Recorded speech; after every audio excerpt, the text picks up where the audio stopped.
உமாச்சி காப்பாத்து பக்தி ஜனங்களுக்கு ரசிகர்கள் லலிதாவின் அன்பு நமஸ்காரங்கள் வணக்கங்கள். நாளைய தினம் வசந்த நவராத்திரியோட 7ஆம் நாள். இந்த நாள்ல அன்னபூரணி அப்படிங்கிற அந்த மகாதேவியை வழிபட போறோம். இந்த அன்னபூரணியை பத்தி நம்மளுக்கு சொல்லித்தரவே வேண்டாம். ஏன்னா ஒரு நாளும் நம்மளோட பூஜை அறையில அன்னபூரணிக்கான இடம் அப்படிங்கிறது ரொம்பவே ஒரு உயர்ந்த இடம் அப்படின்னு சொல்றோம். அந்த அன்னத்தை அருள் பாலிப்பவள் அப்படின்னு சொல்றோம் இல்லையா, அந்த அன்னத்தை அருள் பாலிக்கிறவ நாம எப்படி பூஜை பண்ணுங்கிறது இப்ப பார்க்கலாம்.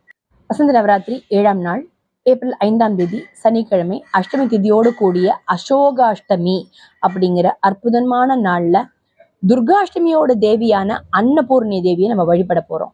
அன்னபூர்ணி தேவிய எப்படி அன்னபூர்ணாஷ்டகம் சொல்லி வழிபட போறோம் அப்படிங்கிறதான் இதுல சிறப்பா பார்க்க போறோம். பொதுவா அன்னபூரணி தேவி அப்படின்னு நம்மளுக்கு சொன்ன உடனே நம்மளுக்கு ஞாபகம் வருது எது அப்படின்னு பார்த்தோம்னா அன்னபூர்ணாஷ்டகம் தான்.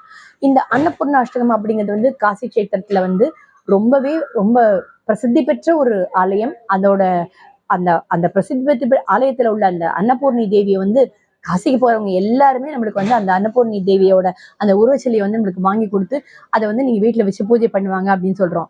ஆனா இந்த அற்புதமான இந்த வசந்த நவராத்திரி நாள்லயே இந்த அன்னபூரணி தேவியை வழிபடத்துக்கு ஒரு நாளாவே கிடைச்சிருக்கு அப்படின்னு சொல்லும்போது அது நம்ம பெற்ற பாக்கியம் அப்படின்னு சொல்லணும்.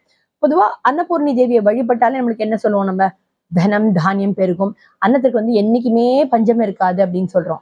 ஆனா இதுக்குதான் சொன்னேன் ஆரம்பத்திலேயே, இந்த அன்னபூர்ணாஷ்டகம் அப்படின்னு சொல்லி ஏன் வழிபடணும் அப்படின்னு சொன்னா, ஒண்ணுமே தன்னோட வீட்டுல அந்த ஒரு பிக்ஷை அப்படின்னு கேட்டு வந்த அந்த ஒரு சிறுவனுக்கு ஒண்ணுமே இல்லாத போது மகாலட்சுமியோட அருளால அந்த சங்கரர் கேட்டார் இல்லையா, எனக்கு அம்மா இவள்கிட்ட ஒண்ணுமே இல்லை, இவளுக்காக நான் உன்னை நான் அடிபணிஞ்சு கேட்டுக்கிறேன், இவளுக்கான செல்வத்தை கொடுன்னு சொல்லும்போது மகாலட்சுமி கூட என்ன பண்ணாலாம் அப்படின்னா ஒரு நிமிஷம் யோஜனை பண்ணினாலாம்.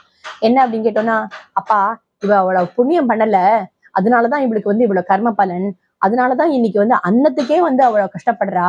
அந்த கஷ்டப்பட்ட நாள்ல கூட அந்த ஒரு நெல்லிக்கனி, காஞ்சு போன நெல்லிக்கனி எனக்கு கொடுக்கணும்னு நினைச்சா இல்லையா அப்படின்னு சொல்லி தானே அந்த அன்னபூர்ணாஷ்டகம் பிறந்தது.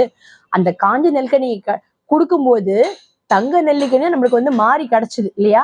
இன்றைய தினம் அன்னபூர்ணிக்கு அன்னபூர்ணாஷ்டகம் மற்றும் அன்னபூர்ணா சதனாமாவளின்னு சொல்றோம் இல்லையா, அந்த அர்ச்சனையை முல்லை மலராலும் மல்லி மலராலும் அர்ச்சனை செய்யணும்.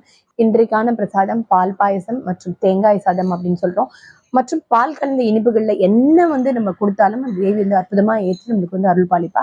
மீண்டும் சந்திக்கும் வரை உங்களிடம் விடைபெறுவது உங்கள் ரசிகப்பிரியா லலிதா.